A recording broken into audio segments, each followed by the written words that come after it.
যে বৈঠক, আপনাদের বৈঠকের মূল বিষয় কি?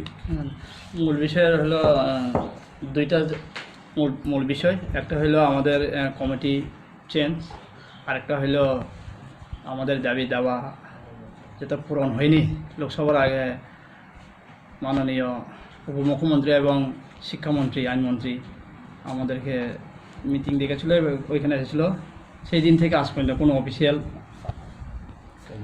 কার্যকর হয়নি। তার জন্য আমরা রাস্তা রুকু বা রোড ব্লক করতে যাচ্ছি আমাদের দাবি নিয়ে।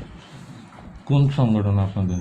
TUIRPC, Tripura United Indigenous Returnees People Council. আপনাদের দাবিগুলি কি?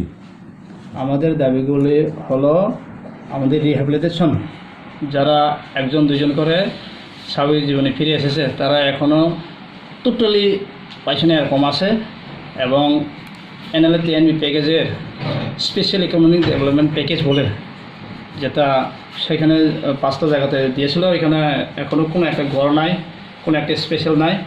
আর যেটা প্রজেক্ট চলছে এটা পেন্ডিং, আর ক্যাশ পেন্ডিং রয়ে গেছে।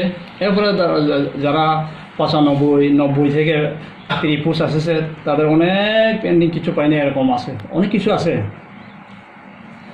ওই দাবিগুলোর মধ্যে ধরো না ফ্রি এডুকেশন ছেলে মেয়েদের, এই বছর তো পুরো নীল।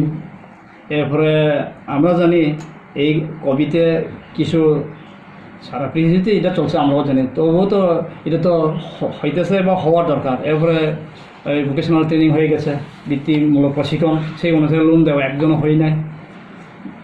তার মানে যেটা যে কোনো সরকার আসলে আমাদের সরকারের সঙ্গে চুক্তি, পার্টির সঙ্গে চুক্তি না। তাই আমরা ডিমান্ড রাখি প্রত্যেকে যেটা থাকলে এটা আমরা নিয়ে নেয়, কিন্তু এবারে এখন পর্যন্ত নীল। তার জন্যে আমরা এই সামনে 27 অক্টোবর থেকে অনির্দিষ্ট